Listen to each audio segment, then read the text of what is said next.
دوہیں جہانانی سومندی واسطہ گندینہ سیادی محکم کنگیں نامداریں دینی اور راجی قواس واجہ مفتی اختر علی قادری چینلہ شمارہ چک قرآن و حدیث روشنائی کشکی وابطہ سرپدی امرائیہ دینی جیڑہانی پسام پجوانیہ سرباں واجہ چینلہ سبسکرائب پالو بکنے تاکہ گیشا چگیش دینی راشونی شمارہ برساں۔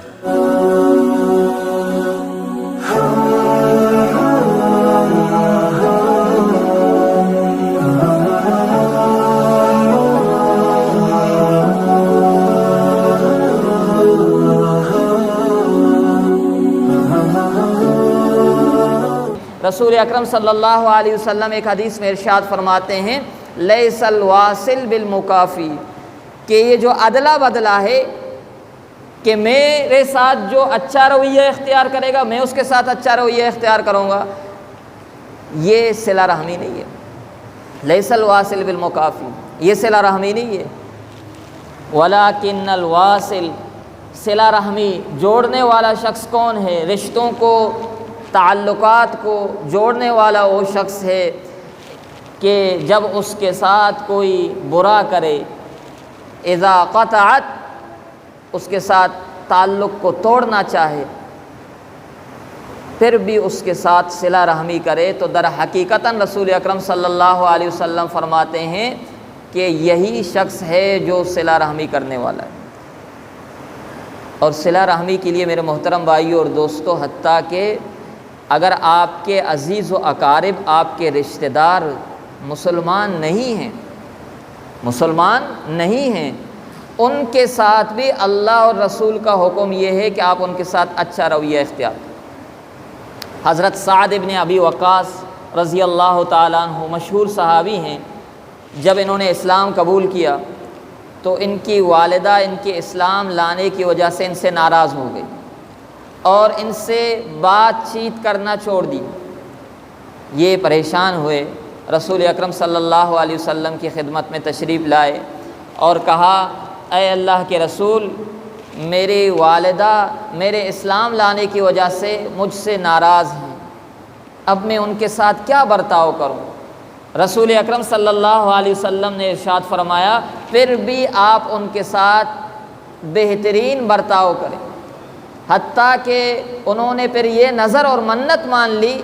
کہ اس وقت تک میں کھانا نہیں کھاؤں گی اور اس وقت تک میں سائے پر جا کے نہیں بیٹھوں گی جب تک حضرت سعد ابن ابی وقاص اسلام سے نہ پھر جائیں، واپس اپنے پرانے جاہلیت والے دین میں نہ آ جائیں۔ یہ انہوں نے نظر مان لی۔ اب حضرت سعد ابن ابی وقاص مزید پریشان ہو گئے، رسول اکرم صلی اللہ علیہ وسلم کی خدمت میں آئے کہ اب میں کیا کروں، جب میری والدہ اس طرح گئی ہوئی ہے کہ وہ دھوپ پر بیٹھی ہوئی ہے اور کھانا نہ کھانے کی انہوں نے نظر اور منت مان لی ہے، اب میں کیا کروں؟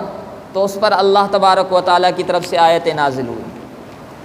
اللہ کی طرف سے آیتیں نازل ہوئی۔ کیا آیتیں نازل ہوئی کہ اگر تمہارے والدین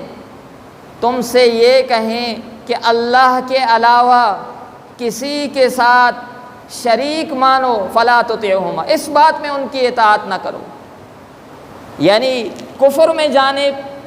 بدکرداری میں جانے، اللہ کے نافرمانی میں جانے میں ان کی اطاعت نہ کرو، لیکن وصاحبہما فی الدنیا معروفا، اس کے باوجود اللہ رب العزت ارشاد فرما رہے ہیں کہ دنیا کے اعتبار سے،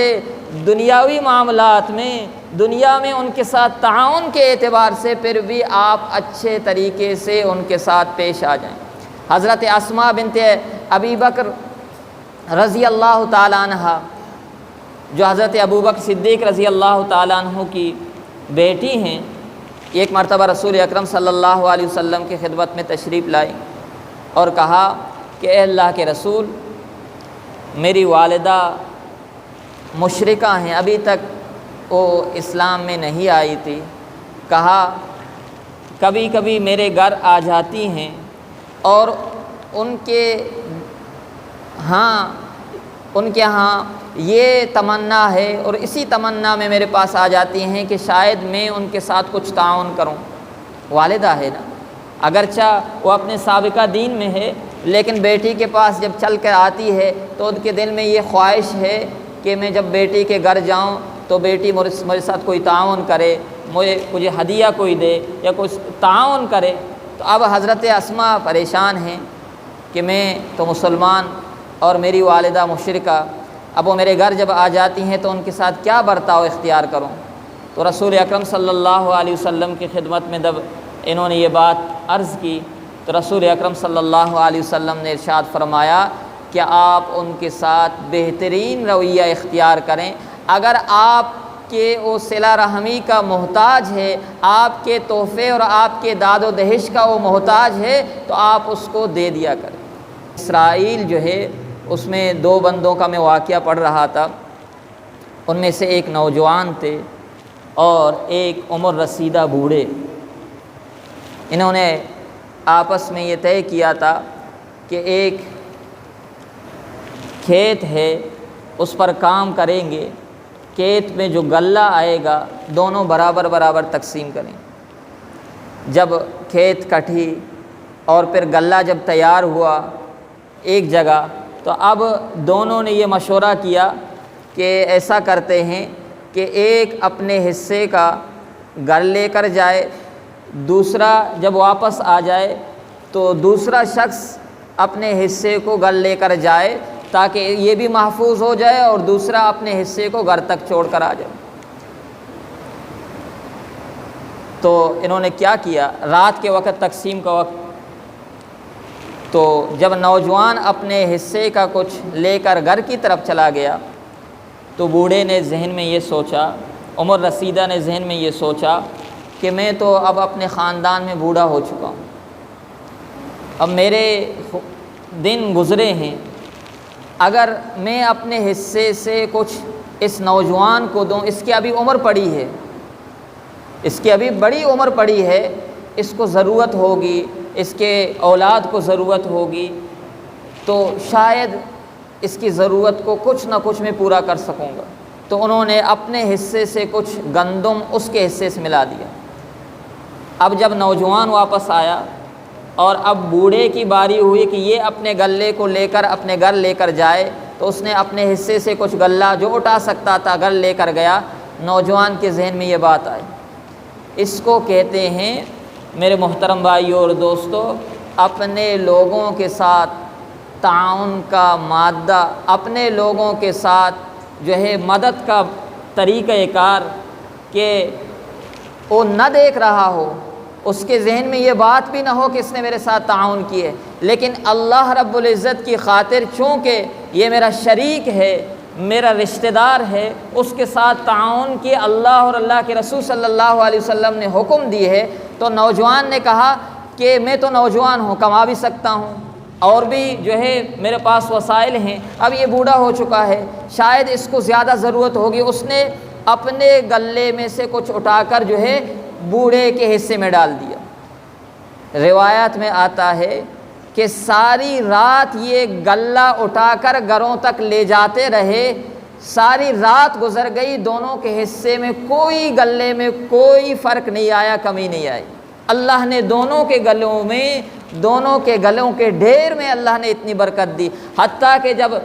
طلوع ہوئی سورج، صبح ہوئی، پھر ان کو پتہ چلا اور خود دل میں آیا کہ آخر کتنا غلہ ہے کہ ہم لے کر جا رہے ہیں اور ختم بھی نہیں ہو رہا۔ صبح جب ہوئی پتہ چلا تو اللہ رب العزت نے ان کے گلے میں برکت ڈالی۔ تو اللہ کے رسول صلی اللہ علیہ وسلم کا جب یہ وعدہ ہے کہ آپ اپنے لوگوں کے ساتھ، اپنے رشتہ داروں کے ساتھ آپ صلہ رحمی کریں گے۔ آج ہوتا کیا ہے، ہمارے پاس اگر کوئی ایسا بندہ جو امیر کبیر ہو، تعلقات والا ہو، اس کو تو عطا کرتے ہوئے ادھر ادھر نہیں دیکھتے، اس کو دے دیتے ہیں، لیکن گھر میں ایک بہن ہے جو مستحق ہے، اس کو کبھی نہیں دیتے، مستحق ہے۔ عجیب بات میں آپ کو بتاؤں کہ ایک مسئلہ یہ آیا کہ ایک عورت تھی، ان کی ایک سوتیلی ماں، یہاں گوادر ہی کے، اور رہائش پذیر تھی، اور سوتیلی ماں کی خود جائیداد خود گھر نہیں تھی، اسی جو سوتیلی بیٹی مسقط میں رہنے والی، اس کی صرف ایک چار دیواری کے اندر ایک دو گھر تھے، اسی میں وہ سوتیلی ماں رہائش پذیر تھی۔ یہ یہیں کا واقعہ ہے جو میرے سامنے پیش آیا اور مسئلہ پوچھنے کے لیے آئے تھے۔ تو اب اس بیٹی نے یہ حکم دیا کہ جو یہ میری گھر ہے چار دیواری، اس کو کسی مدرسے میں دی جائے، کسی مدرسے میں دیا جائے، وقف کیا جائے۔ اب وہ والدہ جو سوتیلی والدہ ہیں وہ رو رہی ہیں کہ آپ اس کو جب مدرسے میں وقف کر دیتی ہو تو میں کہاں جاؤں، میرے اور کوئی جائیداد نہیں ہے اور کوئی جگہ نہیں ہے، آپ ہی جو میری سوتیلی بیٹی ہیں، آپ ہی کے گھر میں رہائش پذیر ہوں، آپ کو اللہ نے بہت کچھ دیا ہے، اب اس کو تو رہنے دیں۔ میرے پاس آئے تو میں نے ان کو سمجھایا، میں نے کہا آپ جو مدرسے کو اس وقت دے رہی ہیں اپنے چار دیواری کو، اتنا اجر آپ کو نہیں ملے گا جتنا آپ اپنے اس سوتیلی ماں کو زند اور جب تک وہ زندہ ہے اس میں رہائش اختیار رکھے، اللہ اس میں زیادہ اجر۔ اس میں ہماری بھی مولویوں کی بھی کچھ غلطیاں ہیں، جب ایسے کوئی مسئلہ آ جاتا ہے تو ہم کہتے ہیں مدرسے میں زیادہ ثواب ہے